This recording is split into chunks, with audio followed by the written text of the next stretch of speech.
Magandang umaga po sa ating lahat. Blessed morning, everyone.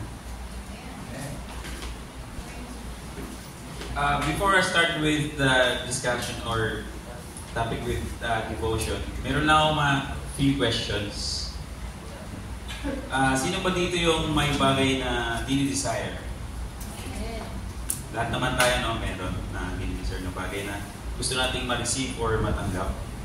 At sino naman dito yung naghihintay na lang na ma-receive yung bagay na dinidesire nila? I'm sure lahat tayo meron din. And third, sino naman dito yung naiinip na or nababagot na sa paghintay ng bagay na dinidesire natin o gusto nating matanggap? Diba tayo minsan ganon? Nababagot tayo na tagal naman, Lord, kailan niyo ba ito ibibigay sa akin? Mga ganong questions. And then, last one, sino naman dito yung na-receive na nila yung bagay na gusto nilang makamit or matanggap? And I'm sure lahat naman tayo, may mga bagay na na-receive or na tanggap na galing sa ating Panginoon na gusto nating tanggapin, di ba?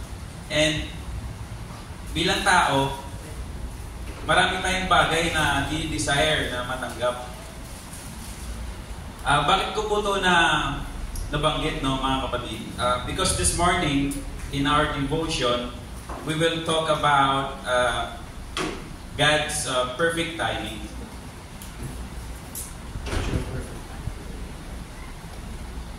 In the Bible, there's a lot of book or verses that talk about perfect timing or God's perfect timing. But this morning, ngayong umaga, ang napili kong verse or ni-reveal sa akin ni Lord nung sinabi ni Bishop sa akin na ako yung mag-devotion. Nag-browse ako sa Bible and then siguro ito yung ni-reveal ni Lord na verse to discuss in this devotion, no? It's the Ecclesiastes 3 verse 1. And babasahin ko po in English and then after in Tagalog. Ecclesiastes 3 verse 1. There's a time for everything and a season for every activity under the heavens. In Tagalog, sa bawat bagay ay may kapanahunan at panahon sa bawat panukala sa silong ng langit. And if you read the verses through verse 1 to 8, babasahin ko po, no? Kasi may important word dito na paulit-ulit na binabanggit. 1, there is time for everything and season for every activity under heavens. 2, a time to be born and time to die, a time to plant and time to uproot. 3, a time to kill, a time to heal, a time to tear down and time to build, a time to weep, a time to laugh, a time to mourn, and a time to dance. 5, a time to scatter stones and time to gather them, a time to embrace and time to refrain from embracing. 6, a time to search and a time to give up, a time to keep and time to throw away. 7, a time to tear and a time to mend, a time to be silent and time to speak, a time to love and time to hate, and time for war and time for peace. So, mapapansin natin dito, no, na mayroong word na lagi na babanggit ng paulit-ulit. So, anong word yun? Sa tingin nyo mga time. Ang time ay laging nababanggit from that verses. And then, ito yung napili ko kasi yung time kasi nga na babanggit niya ng paulit-ulit. So, our God has its own sense of timing. He has perfect timing, never early, never late. God has never in hurry, but always on time. So, tayo bilang mga Christians, minsan, nagmamadali tayo, no? Pero hindi natin alam, God has other plan for us. Minsan, naiinip tayo, gusto natin ma-achieve kagad or ma-receive kagad yung dinidesire natin. And God said, When the time is right, I, the Lord, will make it happen. Amen? Ang ating Diyos ay laging nasa eksaktong oras o nasa tamang oras. Kaya tayo mga kapatid, kung meron tayong deep desire ngayon, huwag po tayong magmadali o mabagot o mainip o sumuko na lamang sa paghihintay. Dahil sa bawat isa sa atin ay may kanya-kanyang season. Ano ba yung season of word? In Tagalog, ito yung kapanahunan or panahon. As a Christian, our life is not a race. Ang buhay po natin bilang Kristiyano ay hindi po ito paligsahan na tayo ay nag-uunahan. Pero po tayong kanya-kanyang kapanahunan sa bawat bagay o pangyayari sa ating buhay. God has already set a perfect timeline for us. Kaya huwag po tayong mangunguna. Minsan gusto natin pangunahan ang ating Diyos na, Lord, ang tagal naman, gusto ko na to makamit. Ang Diyos po natin may sarili siyang timeline or time set, no, na nakalaan or nakaset na for us. Hindi natin alam na ito pala yung gusto niya sa atin, and then for us, may iba tayong gusto. And then, minsan, hindi natin napapansin na bakit hindi ito binibigay sa atin. Why? Because hindi yun para sa'yo. Ang timeline na yun ay hindi para sa'yo, at ang bagay na yun ay hindi para sa'yo. Maaaring minsan masabi natin na bakit siya meron na, or yung mga kapatid natin meron na, or ikaw wala pa. Bakit siya nakatanggap na, ako hindi pa. Huwag po tayong ma-discourage, no? Or panghinaan ng loob. Ang buhay natin bilang mga Kristiyano ay maaaring natin ihirin tulad sa pagtatanim. Sino ba dito ang farmer? Mga plantito, plantita. Sa pagtatanim, meron din mga season. And I listed about 4 season. Hindi ko lang alam kung tama itong basta ito yung nilibel sa akin. It hurt while I doing the drafting of this devotion. No? So una, meron tayong preparation season. Ano po ba yung preparation season? From the root word prepare, no? Or naghahanda ka. Naghahanda. Ikaw ay naghahanda. So, ito yung panahon kung saan ang magsasaka or nagtatanim ay naghahanda sa pagtatanim. Maaaring ikaw ay nagbubungkal ng lupa or naglilinis ng iyong tatamnan, yung tawag na seedbed, no? Yung gusto mong taniman. So, kailangan mo linisan mo yun habang nagpe-prepare ka. Pangalawa, ito naman yung planting season. Kung ikaw ay magtatanim ng mais, yung butil ng mais, yung ilalagay yun sa lupa na iyong binungkal or piniprepare, no? Na-prepare mo in the first step, and then ilalagay mo yun. Kung ikaw naman ay magtatanim ng palay, ito yung time na isasaboy mo na yung seeds para sa pagdating ng tamang araw, ito ay tumubo. And pangatlo, ito yung waiting season. Ito naman yung panahon na naghihintay kang lumaki, lumago ang iyong pananim. Habang ikaw naman yung naghihintay, pinimintin mo yung pananim mo. Maaaring ikaw ay naglalagay ng abono or naglalagay ng pesticides para hindi po masira or mapeste yung mga tinanim mo. At masasabi kong ito yung season kung saan ang pinakamahirap sa lahat o the most challenging part sa pagtatanim, no? And pang-apat, ito yung harvest season. Ito yung panahon na pag-aani or harvest mo na yung mga tinanim mo. Or panahon ng kasaganaan. Bakit ko ba ito nabanggit, no, mga kapatid? Because I want you to realize na ang buhay natin bilang Kristiyano, meron din kanya-kanyang season. Hindi tayo sabay-sabay ng lahat ng season, no? Kahit kapatid mo pa yan, asawa mo pa yan, magulang mo pa yan, bawat isa sa atin ay binigyan ni Lord ng kanya-kanyang season. Maaring ikaw ngayon ay nasa preparation season pa lang. Maaring ako nasa preparation season pa lang. Or ikaw, or yung katabi mo ngayon ay nasa planting season na, kumbaga nagpa-plant na siya ng seed. Or yung nasa likod mo naman, maaaring nasa waiting season na siya. Or yung nasa harapan natin, sa gilid, or nasa harvest season na siya. So tayo, bawat isa sa atin, binigyan ni Lord na kanya-kanyang season. Minsan, lagi natin compare natin sarili sa iba, no? Like for example, may bagay tayo na gusto makuha. And then, tatanong ka, Lord, bakit si kapatid or si ganito, bakit siya meron na? Nakuha niya na ang gusto niya.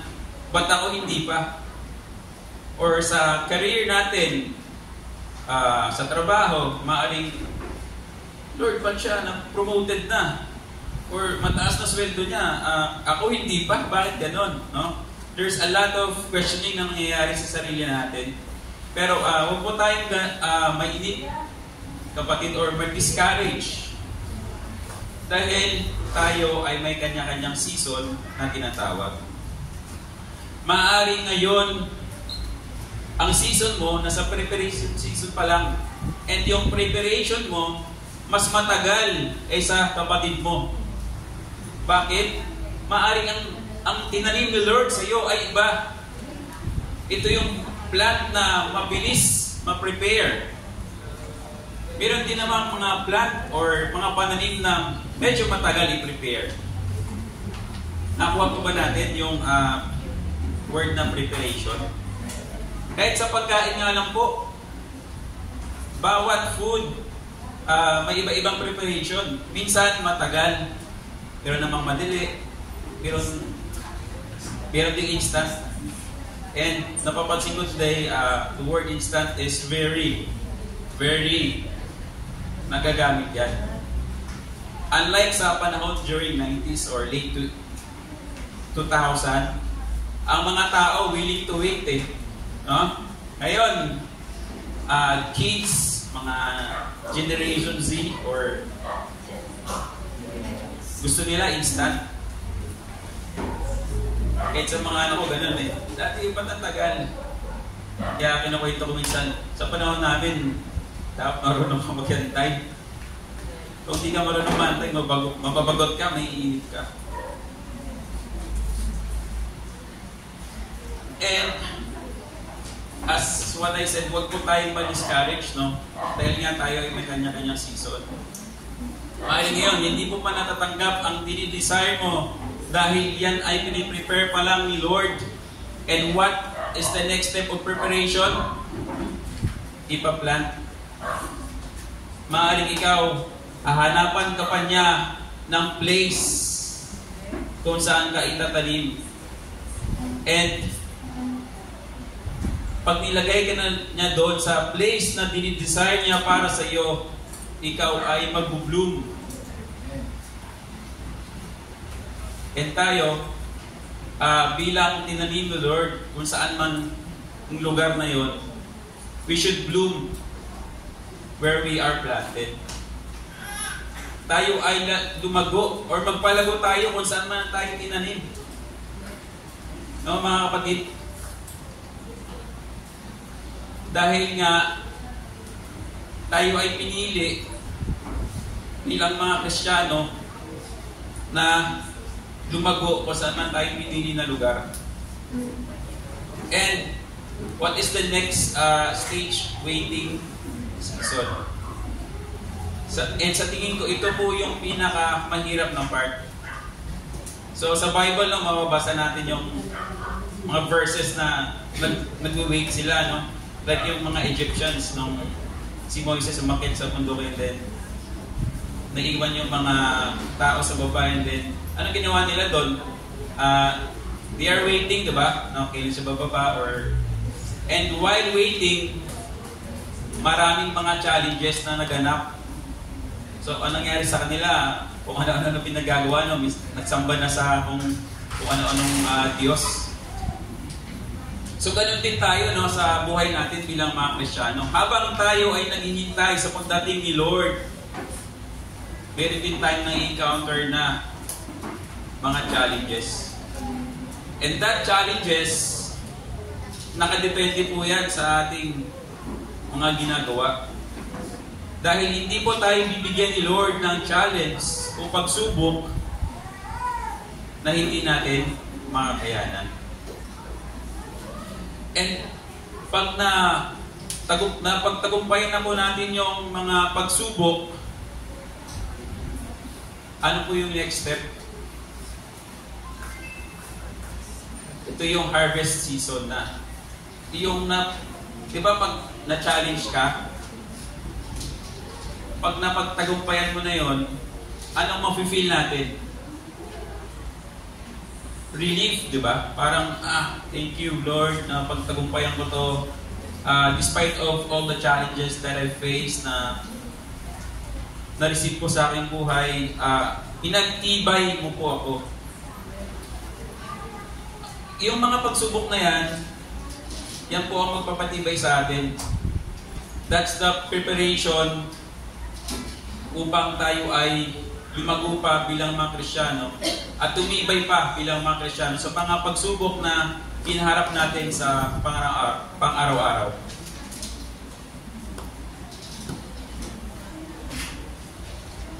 Bilang mga Kristiyano, sana matutunan natin ang importance of trusting God's timing and season of waiting. So ulitin ko po, no? Bilang mga Kristiyano, sana matutunan natin ang importance of trusting God's timing and seasons of waiting. Ulitin ko po ulit, importance of trusting God in timing and season of waiting. Bakit ko ba ito binabanggit ng paulit-ulit?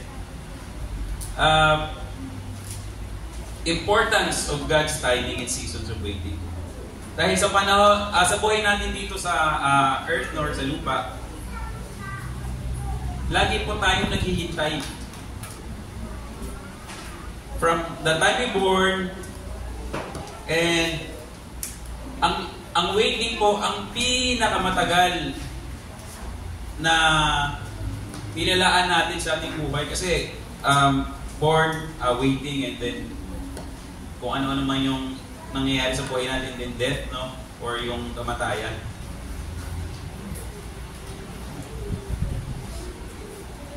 Importance of trusting God in timing and seasons of waiting. I know, yung waiting, di ganun kadali. Mas madaling sabihin, pero mahirap gawin, no? Kasi marami tayong na-experience na mga pagsubok. So, me, personally, may mga bagay pa rin akong hinihintay sa ngayon. And I wish na mapangyari ito, same as with you all, mga kapatid. If we are in the same boat, no, kung parehas man tayo na may mga bagay pa rin na hinihintay, just trust God's timing. Amen? At naniniwala ako na mapangyari ang lahat na dinidesire mo in God's perfect time. Amen? Basta magtiwala lang, just fully trust the process of waiting in God's timing. So, let's all stand and pray.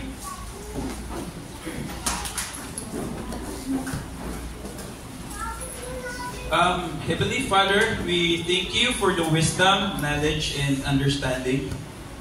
Thank you, Lord, that you will answer our prayer in perfect timing. Lord, reveal what is in our heart and make us ready to handle the answers in the right way when it comes. Help us pray by faith, to believe, to wait, and then move forward in your timing. Lord, tulungan niyo po kami, Ama, na hindi kami sumuko. Lord, kami po ay maghihintay sa tamang panahon, magtitiwala sa iyo ng buong puso. Lord, sa iyo po namin ibinabalik ang pinakamataas na papuri at pasasalamat. In Jesus' name, this is our all pray. Amen.